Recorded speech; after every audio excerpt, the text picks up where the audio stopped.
भूमिका उत्तर भारत के एक छोटे से गांव तामसीपुर में एक पुरानी हवेली थी जिसे गांव वाले तामसी हवेली कहते थे।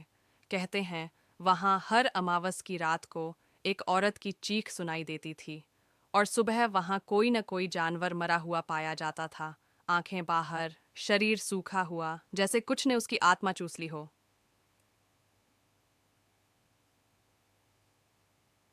मुख्य पात्र विवेक, एक 22 साल का लड़का जो पैरानॉर्मल रिसर्चर बनने की तैयारी कर रहा था। शिवराम काका, गांव के सबसे बुजुर्ग आदमी जो अकेले ही हवेली के रहस्यों को जानते थे। कहानी शुरू होती है। विवेक गर्मियों की छुट्टियों में अपने नाना नानी के गांव आया था।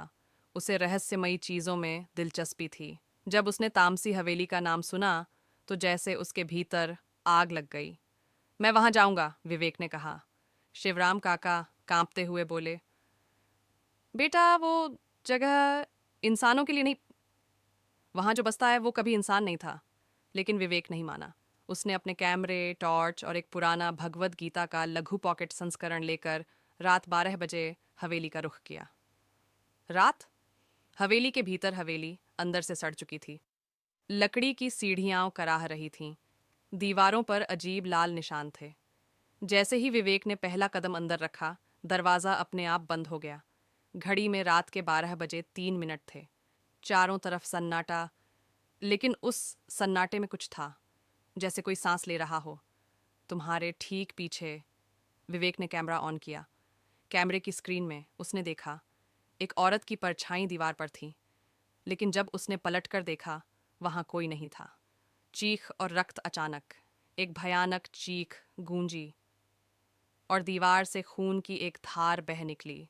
उस खून में से एक चेहरा उभरा, बिल्कुल सड़ा हुआ, आधा जला चेहरा। वो औरत बोली, तू भी मुझसे पूछे बिना आया, अब तेरी आत्मा मेरी। हवेली के चारों ओर दरवाजे अपने आप खुलने बंद होने लगे। फर्श फटने लगा और विवेक के पैरों में जंजीरें लिपट गईं। गीता का असर, विवेक जैसे तैसे जेब से गीता निकाली और जोर से पढ़ने लगा। एयूएम नमः भगवते वासुदेवाय। तभी जमीन कांपी। औरत की आत्मा चीखने लगी, नहीं, यह मत पढ़। मैंने 100 सालों तक यहां राज किया है। लेकिन विवेक नहीं रुका। जैसे जैसे वह मंत्र पढ़ता गया, हवेली जलने लगी, उसकी दीवारें गलने लगीं। आत्मा एक डरावनी आग में बदल गई और अंत में बस एक काली राख बनकर गिर गई। सुबह सुबह गांव वाले जब हवेली पहुंचे तो देखा हवेली पूरी जल चुकी थी, लेकिन जमीन पर एक सफेद पवित्र चिन्ह बना था और उसके बीच में विवेक बेहोश पड़ा था, हाथ में गीता। अंतिम पंक्ति, तामसी हवेली तो जल गई, लेकिन कहते हैं उसकी राख में अब भी कोई सांस लेता है। हर अमावस की रात जब हवाओं में एक अजीब सरसराहट होती है, वो फिर से नाम लेती है, विवेक।